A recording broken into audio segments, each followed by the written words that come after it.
Welcome to Almost Pro, the sport podcast delivering you the untold stories from athletes who almost made it and the experts that guided them. Today, we're joined by Carol Fox, a powerhouse in leadership, communication, and women's sport advocacy. Carol has spent her career helping athletes, leaders, and teams find their voice and lead with confidence.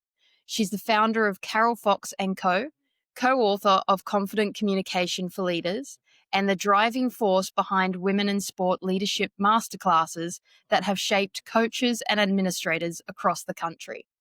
As the former president of Women's Sport Australia, Carol has been at the forefront of equality and empowerment in sport. Her impact was recognised when she was named one of the Australian Financial Review's 100 Women of Influence in 2020. Her leadership extends well beyond sport. She has served as a director, mentor, ambassador, and sport member across organisations including Surf Life Saving Queensland, the Gold Coast Academy of Sport, and the AFL's She Can project. And through her work with clients like the Australian Institute of Sport, Paddle Australia, Basketball Victoria, and Tennis Victoria, Carol continues to influence the next generation of leaders. Carol, it is such a privilege to have you here with us today. Welcome to Thanks for Almost having Pro. me. Lovely to be here. So good to have you here, Carol. We are going to absorb all of the knowledge you can share with us. So, as Laura goes through that phenomenal introduction, what a story you have to tell, we think about an athlete's story and the way that they hear their own story and then tell it to others. Do you think that their stories can limit the way that they then approach life after sport? If their stories, if their stories focus on the adversity and then they don't go into what the lesson is from it to then apply to life, I think then it can definitely limit them, because that's when we can have regret and focusing on what didn't happen. What we tell ourselves has a huge impact on the reality that we create. So for athletes, more than anything, it's that sport is such a beautiful metaphor for life, in that sometimes we win, sometimes we lose. Yeah. Sometimes we get a big barrier hits us and then we've got a story of adversity. Sometimes we do that well, sometimes we don't. But I think once we finish being an athlete, then it's taking all those lessons and then being able to apply them to our life in a way that supports us. Yeah. And in a way that supports us, I think, is the fundamental piece of that, right? Like, the stories don't go away. The experiences you had, they don't convert to an untruth. It is still your truth. It is still the way you experienced the sport. Is there a way that we can help people to reframe the positions of adversity, or are there tools that they can use to say, yes, that happened to me, but so did all these other things? Yeah, well, I mean, it's so easy for all of us, right? We might go, oh, yeah, I've had a horrible year. And then all we focus on, and I can give you all the examples of my horrible year, but I'll then forget that there was a whole lot of good stuff happening in there as well. So I think that sometimes in life, and again, I was having this conversation with someone this morning, that we can focus on all the bad things that are happening, or we can focus on the good. And that's actually a decision. And let me be very clear, there are going to be some days when we're not feeling great, when I don't know about you, but that whole thing, get out of bed on Yeah, yeah, the wrong side of the bed. And yeah. then it's like the rest of the day, there's just evidence to support. See, have a look at Yeah, that. I've just dropped my drink on the floor. Oh, yeah, yeah. Oh, yeah. So now I can't get out of my driveway. Like, we go and find all this evidence. And I always sit back and go, do we create this, or what's happening here? yeah. But sometimes we have to go with the flow with those days. And particularly as athletes, how many times do we turn up somewhere and it's not our day? And we either go with the flow of that and accept it, or we fight it, which doesn't help us at all. Yeah. So I think that we, and you'll hear me say this today, thoughts become things and thoughts become experiences. And so if my thought's not working for me, how can I change it in a way that I can start to focus on something else? But Mm, also, How can I honor myself enough to say, you know what, today I'm just not on top of my game and I can't be bothered reframing and I'm just going to go with it. Yeah, yeah, yeah, Yeah. yeah. It's really Just important we do that. yeah. How long can you feel it for though? Like, can you stay in it for the day, or is it? Yeah. Yeah, Sometimes we yeah, have to, yeah, and particularly post-pandemic. Let's be yeah. kind to ourselves. It's worldwide what's happening with the trauma post-pandemic. And yet we think, oh, well, we'll just go back into the world and we'll go back to how it was. Well, it's not how it was. So there's a lack of joy. It's something that people are looking into at the moment. And I don't say this to depress anyone, but to actually say, if you're listening to this and you're feeling a little bit flat, or maybe you weren't the way that you were pre pandemic, um, it's okay. We've got to cut ourselves a little bit of slack. And I don't think a lot of athletes do that. Well, because we're Right. not used to doing that, are we? It's Yeah, like that's always right. performing. But it's Yeah. okay not to perform. It's okay to have a day when no one's relying on you, that it might be, I don't know, used to call them my doona days. It's just be, I don't want to see anyone. I don't want to go Mm, anywhere. mm, I, mm. I just want to snuggle up and read a book and sometimes just rest. And I think we need Yeah. to go with that. My daughter calls them home days, Carol, and she says, "Mummy, can Yeah. we have a home day?" And I Yeah. I often think when she says that, she knows that there's safety and sanctuary in her home. She knows that she can recharge in her home, and I wonder whether as adults, if we had the same language to just Yeah. say, "Just need a home day today," Yep. and it's okay for me to say, "I can no longer commit to the things I said I would." Uh-huh. I wonder what the world would be like. We'd probably be a bit kinder to each other. Yeah, I just think as athletes, as you mentioned, we're so not used to doing that. Francis and I have been speaking recently about the difference between being a type A type person and type B type person. And as athletes, we're so used to setting our schedules and trying to achieve more than what really should be Mhm. expected in a day. And so it can be a really tough space when it comes to this. Absolutely. And then that's what leads into adrenal burnout that so many Yeah. athletes talk about later on. I mean, I know for me, I was fighting the fight and doing all of this stuff and being strong. And then one day it all just came crashing down around me because Mm. there was no way that my body, my mind, my whole being could support always being on the go, you know? Can you share your story with our listeners, Carol?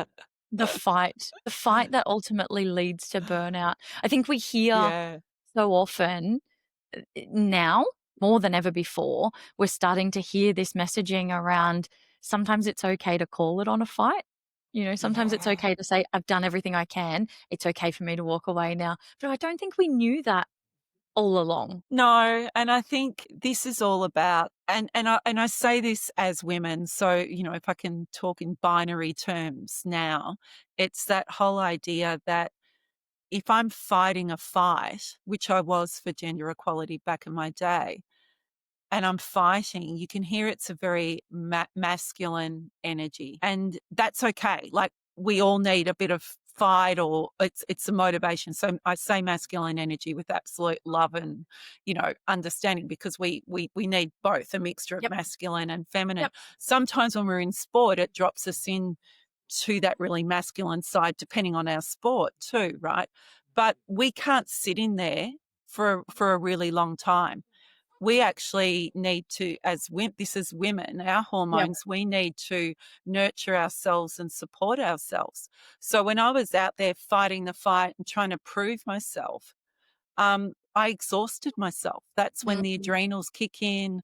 So by the time I was 23, 24, there was no energy. I could hardly operate. Classic Yeah. type A personality, trying to get everything done. But then when I got really tired, kept pushing through it. It doesn't Mm, work. mm, And I think it was mm, then that I said there has to be another way forward, mm. where rather than fighting a fight, we've got to be able to shine a light on what's happening. It's a much more, you can hear it's a much Right. more gentle approach, very Right. strong approach, as in Yeah. it's, if I'm, let's just say I'm in a position where I need to call out some inequality or whatever, instead of attacking someone and putting them into shame and making them feel wrong, to be able to go, I'm curious, are you aware that you're paying that professional athlete 50% less because they're a woman? Yeah. And Yeah. sometimes I'll actually go, "You know what? We'd never thought about that before." Yeah. Yeah. So, a place of curiosity and kindness nurtures women in particular a lot more than us fighting a fight, so to Yeah. speak. Yeah. Yeah.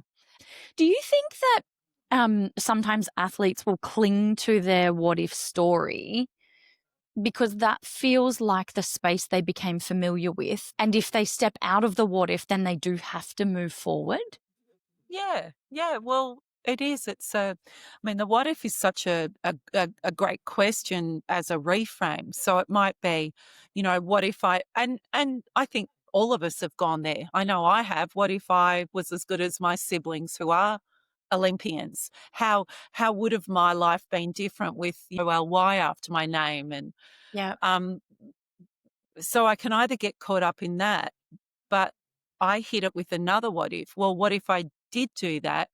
Would I be as compassionate as as as what I am Yeah. with people who don't quite make it? Would I be doing the beautiful work that I do?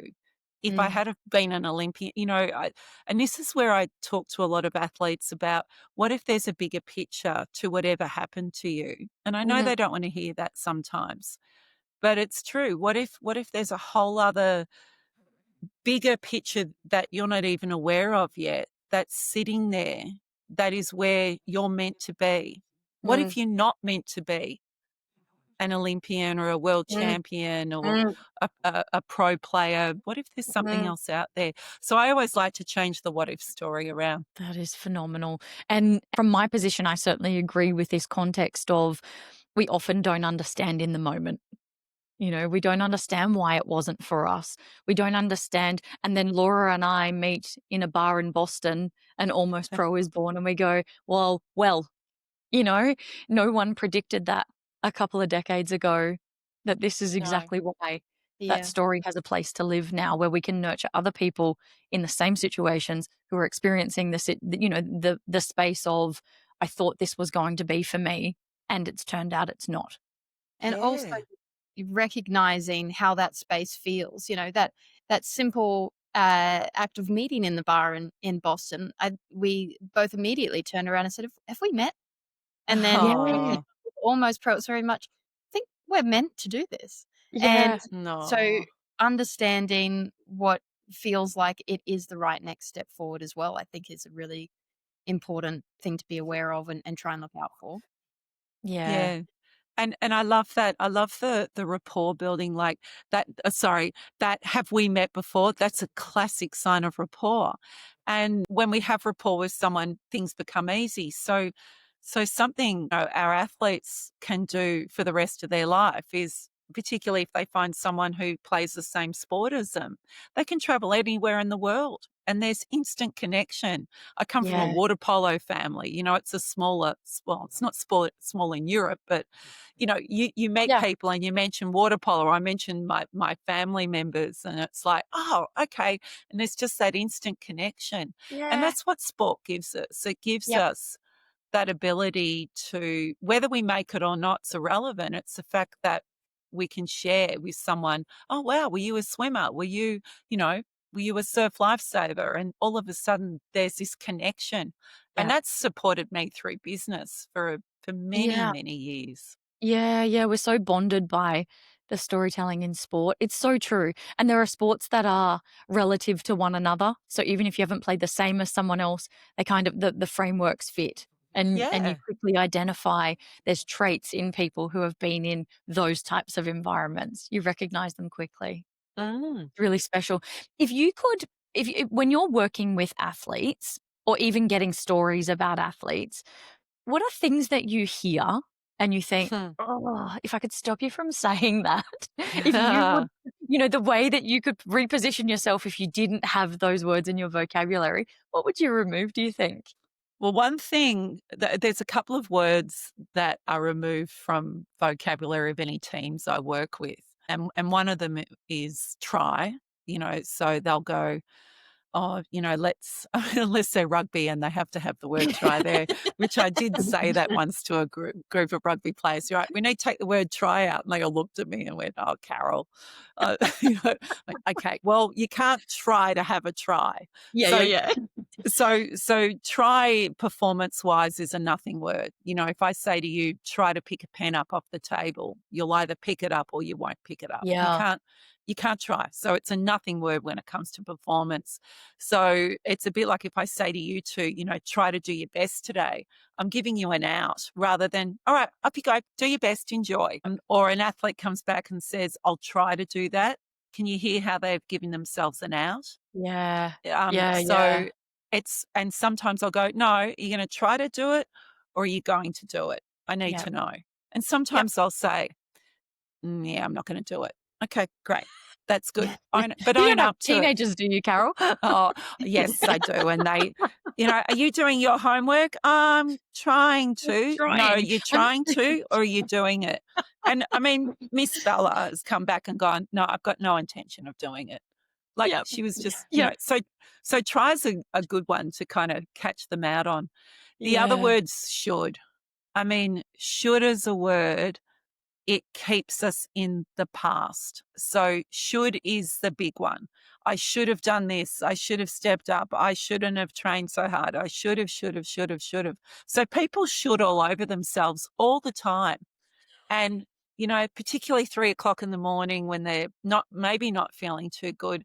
And this is, it's all the regrets. So I've just got that whole, if I find myself waking up going through the shoulds, I should have done this, I should have done that. It's that real could have, should have, didn't, Yep. I Yep. could have done it, I didn't. So how do I now move on? So Mm. what that word does is should keeps us in the past and triggers guilt and shame. Mm. Could it gives us possibilities. So if I can give you a very quick example, it might be a swimmer comes out of a race and you go, how did you go? And they say, oh, I should have gone harder on the third lap and I should have reached out at the end, right? They're Mhm. now focused on the past, but they've still got 3 more races. Versus a swimmer will come out that says, you know what, Carol, could have gone faster on the third race, could have reached out at the wall. Can you hear how they're present, but they're starting to go, okay, so next time I'm aware of it. Yeah. So we replace should with could. yeah. That's Yes. so Yep. important. You hear that a lot in press conferences as well, don't you? At the end of, say, the game, football game, we're going to work on this, and then some athletes, we should have done this, and that's those moments there where you can see very publicly, okay, who's thinking forward and who's living, thinking in the past. Yeah. Yeah, Yeah. it's interesting. And we can't afford to, particularly if they've got a front up again, we can't live in the past. The should as a word just doesn't serve anyone. And, Yeah. sometimes when those athletes are in a press conference and they get told from other people what they should have done, you should have stepped up and done that. Mm. It actually activates should and guilt are very closely linked. So then Absolutely. you'll know if you've been shooted on because you start justifying yourself and your Mm. inside voice is saying, stop it. Why am I justifying myself to these people when they've just said a ridiculous statement? So the answer always for that is, you should have done this. It's like, well, I could have. Thank you. Yeah. Next. Like, no energy. And now, time for a short break. Don't forget to like, follow, and subscribe to join the Almost Pro community and stay up to date with the latest episodes and news. To find out more or to apply to be a guest, visit almostpropodcast.com today. When we look at that self talk and that role of inner dialogue, what role does self talk play in how athletes see themselves after sport? Huge, because what you tell yourself is you'll find the evidence for it. So Yep. if I think I'm a failure and I'm not good enough, then my subconscious mind will go around all day finding the evidence of that. Mm. The really great news though is that it's a thought and a thought can be changed. So Yeah. if I have a thought, and the version of I'm not good enough, there's all these versions of that. And a lot of Mhm. people carry that around. So when that thought kicks in, instead of buying into it, though, if you're having a doona day, go for it. Just feel sorry for Yep. yourself and you just Yep. hang out, not impacting on anyone. Please go for it. But let's Yep. just say you've got to get out of bed, you've got to operate, you've got to do stuff that day. Then I teach, it's a 3-word reframe, which is about grabbing that thought that's not serving you and overriding it with 3 positives. Now, that's not my work. That actually comes from Michael Singer, who wrote The Untethered Soul, beautiful Mhm. book.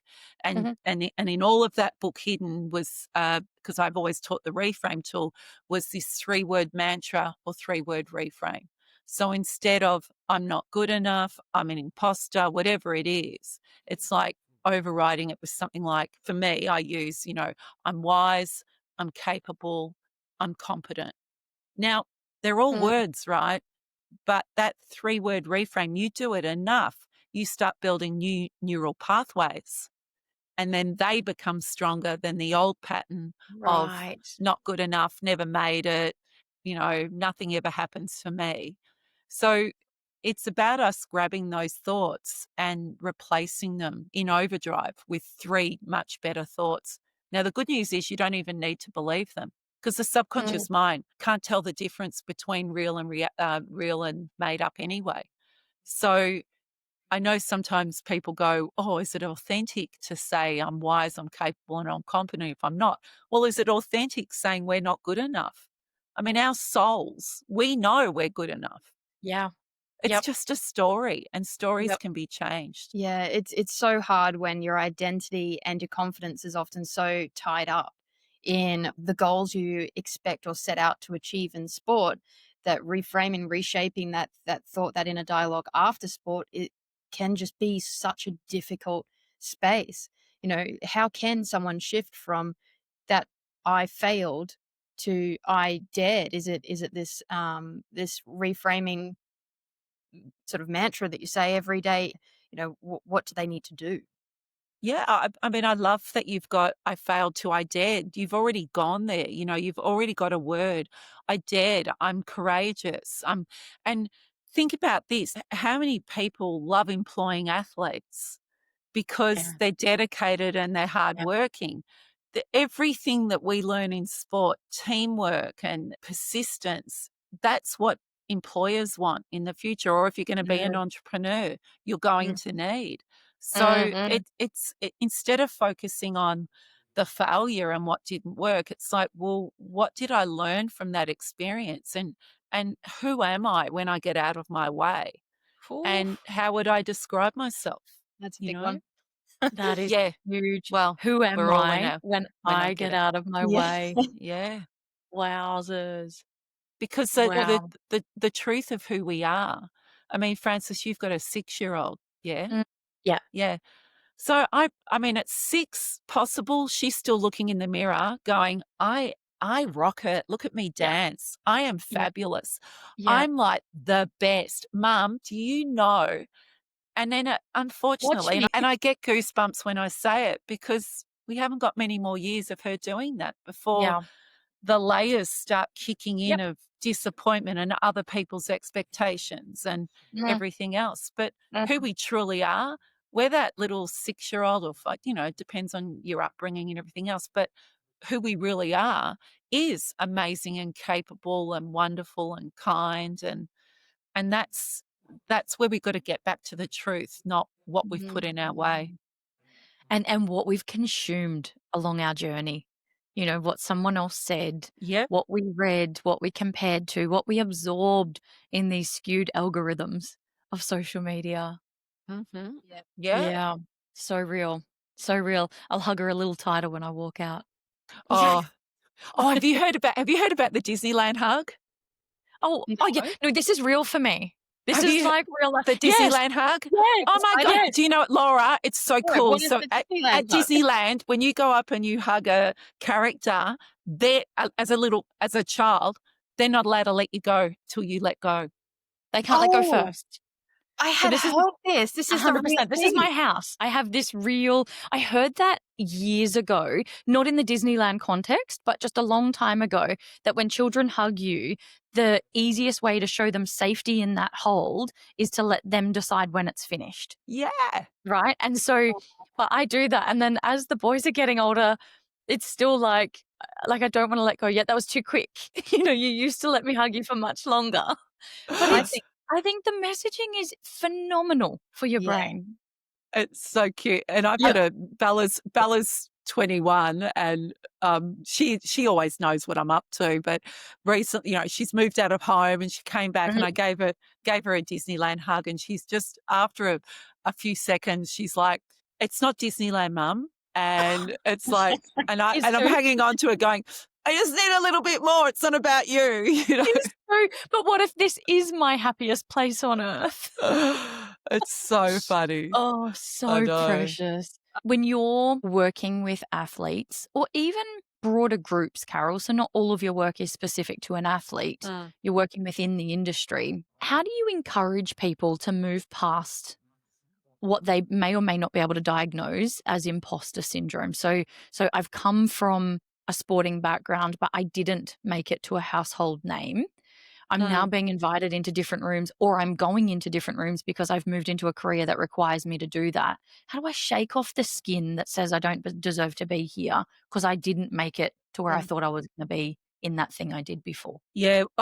Well, first of all, identify what the story is that's not working for you, reframe it, but also find your story out of that too. So if my story isn't me talking about winning, a world championship or an Olympic medal, then what is the story that I'm sharing here? Mm, And the most powerful thing our athletes can do is take what they did and pull out some themes. So one might be about success, whatever their story is, they can pull out these themes and start to find other stories that they can share. But the other mm, thing is if they've been invited to come and talk to a group of people, then to be able to say, well, what are they seeing in me that maybe yeah. I'm not seeing in myself? Yeah, And yeah, then it's yeah. stepping into that energy. So, you know, get the story right. What have I got to share? What do I want to say from my heart? That Mm. is me sharing a piece of myself and then turning up in an energy of giving. I love that last statement, turning up in an energy of giving, because I think there's also in being able to own your story and share your story, you need to have a sense that you can build rapport quickly when Mm, you enter rooms where people are looking to you as a speaker. So you're mm, turning up, and you would be very familiar with this, where you're turning up. What is it that they're seeing in me, for one, but how can I connect with them in the quickest way possible? And it's where we get that sense of, uh-oh, I have to network here. That yeah. overwhelming sense. And I don't know, in my years on earth, I don't know a lot of people who go, yes, it's a networking day. you know, Yeah. there is a resounding volume of people who go, oh, there's going to be networking pieces. Should I be on my phone in those moments? Yeah. Or is that not what I came for? We talked about sport and its phenomenal ability to assist us in building rapport. But if I'm the athlete and I'm moving into new spaces after I've spent my time in sport, I'm now Mm, moving into new jobs, or I'm speaking, or I'm doing something that requires me to step into an environment where I'm not lacing my boots, or I'm not walking in with a racket, or I'm not doing the thing that's familiar. Mm. mm. What is building rapport quickly for you? What are the tools that allow us to build rapport quickly, or thrive in a networking event? To be honest, and I share this with my groups, I don't particularly like networking. Yeah. I know I call It's a myself a shame because I confident I I communicator. wanted at least one more person on my left hand of people who do like networking, but that's fine, I won't put you there. Well, I'm okay if I'm the speaker. See, I think being the speaker is really, if I'm the MC or I'm Yeah, the speaker, then people come up to you. So, number one, you've yeah. got people going, "Hi, Carol. So, this is the stage. Here's the microphone." So, I get warmed up with the mic, check the stage out. But you're kind of the guest. and everyone's really nice to you. And then Yeah. if I've got time, I go around to introduce myself. Yeah. So I find that really easy because Yeah. for the athletes who are going there, when you introduce and connect, so it might be, hi Laura, I'm Carol, I'm talking today, or hi Francis, you know, you find out a little bit, and then I work out that you two are really lovely people, then I can then assume everyone else is in the room as well. And it makes it so much easier. Where I struggle is when I'm not on the stage or a speaker and I'm kind of just hanging out. Yeah. Yeah. So networking's all about giving. So what questions can I ask? Let me show interest. And then I Yeah. always look out for people, and I think it's a bit of a mothering energy, but I look for the people who are standing on their own, who are Yeah. looking just as nervous. I Yeah. mean, I think if we had little speech bubbles coming out of our head at a networking function, there would be little speech bubbles going, "Oh, wow, she looks so professional," and, "Oh, have a look what she's wearing. I shouldn't have worn these shoes," and, Yeah. That would be "Oh, so helpful, though. I'm up for that. Except for the bubble that says, "Please don't approach me. Please don't approach me. Please don't approach I me." know, I know." But can you imagine? And it would all be the same across the room. Yeah, it's so And true. I In think every room. if you remember that, even the most confident looking people, it's possible that their little inside voice is going, "No one wants to talk to you." Yeah. Because what does that do? That then activates teenage brain, where Yeah. if we were excluded, we were mortified. So how Yeah. many of us, and think about this next time, everyone, next time you're in a networking event, what age are you when you go in there? Like, what age has been activated? For me, it's my 15-year-old who's going, "No one wants to talk to me." And then you own it. And I just kind of go, "What age am I right now? 15." Okay. I don't want to be a 15-year-old in this room because Yeah. she wasn't very confident and everything else. So it's like, all right, what do you need? I need to go talk to some people. So find the friendly Yeah. face, or I go into connection mode. So, "Hi, Laura. Oh, Laura, have you met Francis?" And then when you two start Yeah. talking, I go away Yeah. and find someone else. It's Yeah. my comfort zone. Is that your foolproof conversation starter, or do you have any others? I think it's always with rapport, find things in common. So it Yeah. might be, if I'm down in Melbourne, Victoria, Australia, it might be AFL. Yeah. What team Yeah. do you barrack Yeah. for? And then if you Yeah. say Essendon, I'm like, "Oh, me too." And if you say another one, it's like, "Oh, okay, I'm going to go somewhere else." But can I tell you, having been an athlete, what makes it really easy for me, even I'm now on the Gold Coast, and they all play rugby. Like, there's so many rugby players, but I can tell body types of athletes. So I'll often go up, particularly men. You can go up to a much older man who's, maybe not feeling too great either, because he used to be a very well-known rugby player or something. And I go, "Oh, what sport did you play?" And I'm genuinely interested, right? Because you can tell, right? And they kind of, their shoulders go back and they go, "Oh, rugby." And I went, "Were you good?" Yeah. Like, I just checky, "Were you good?" And sometimes Yeah. apparently, some of the guys I've met, they're like well-known Yeah. Actually. celebrities. And I'm like, "Were you good?" And they go, "Yeah." Yeah. And I went, "Oh," well, they go, "Oh, played blah, blah, blah." And I'm like, "Oh, okay." Yeah. It's about making them feel good too, you know, Yeah. As you said, it's networking is about giving. If we can remember giving. that, that's a really, really powerful, like a powerful knowing. Networking is Yeah. about giving. I really Because if like it. we turn up, particularly for me as a business owner, if I turn up thinking, "Oh, I'm going to get business out of this," then it's a completely different energy, and it's not a nice Yeah. energy. Yeah, yeah. I reckon the challenge mounts when you're still struggling with your identity's transition. Yeah. So if I'm no longer here and I'm transitioning to here, we're talking a whole different level of energy in that room. That speech bubble would have plenty going on in it. Yeah. So then just be real. What do you do, Carol? Yeah. Well, I was an athlete up until a month ago, and I'm just Yeah. transitioning at the moment, and Yeah. not too sure, you know? Like, I think Yeah. I think we can we can get real. I think we underestimate as athletes how much we can connect to other people, and that sometimes when we look at older people and we think, like a lot of young people look at older people and go, oh, they probably never exercised their whole life. Ask questions and you'll find out Yes. that how many people you talk to were really good at their sport. Yeah. Yes, they might not have represented their country, but they did some pretty amazing things as well. They were really good at it, and it really mattered to them.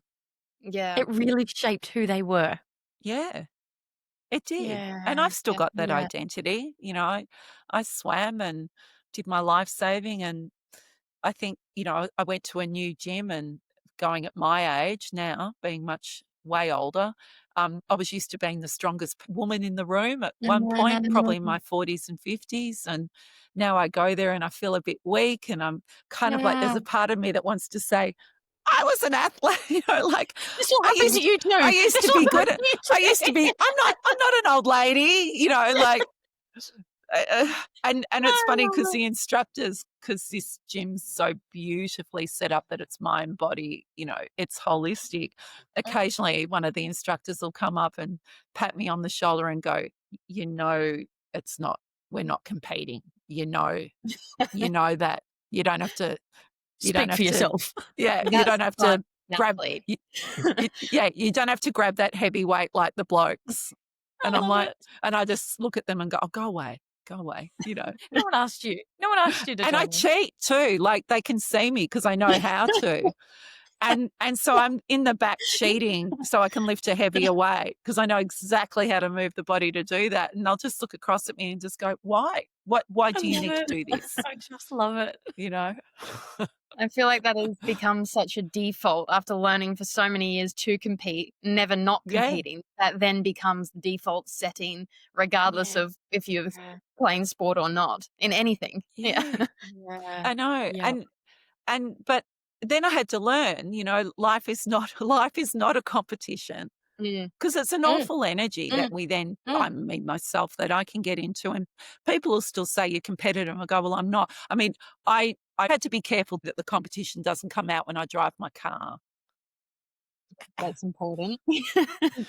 No comment for fear of incrimination Yeah, on I'm this not one. I'm stepping not a out. racing car driver. And oh my God. So yeah, I had to learn that one too. Competition in the car is not appropriate. Yep. Well, maybe as we move on and start looking at how we handle our emotional reactions. You might Maybe I'm leave this not one, Laura. maybe I'm not the best person to ask. No, at least I make it real. I live my stuff. Exactly. Laurie, lead the way here. Carol Yeah, and I will Laura. just sit silent if that's okay. Thanks for joining us for part 1 of Navigating Life After Sport with Carol Fox, a leader, coach, and advocate helping athletes, teams, and professionals find their voice and lead with confidence. Before we wrap up, we'd love to hear from you. In this episode, Carol talked about creating a 3-word reframe mantra. What's your 3-word mantra? Let us know in the comments below. Next week, in part 2, Carol returns to share practical tools for handling emotional reactions and triggers, and how body language and presence can change the way we show up in every space. If you'd like to explore more of Carol's work before then, visit carolfox.com or find her at Instagram and Facebook at Carol Fox Co. and on LinkedIn at Carol Fox & Co. We'll add those links in the show notes. If you enjoyed today's episode, don't forget to like, follow, and subscribe to stay on the Almost Pro journey. And if you've got a story to share or know someone who does, we would love to hear from you. Head to almostpropodcast.com or find us on socials at Almost Pro Podcast to get in touch.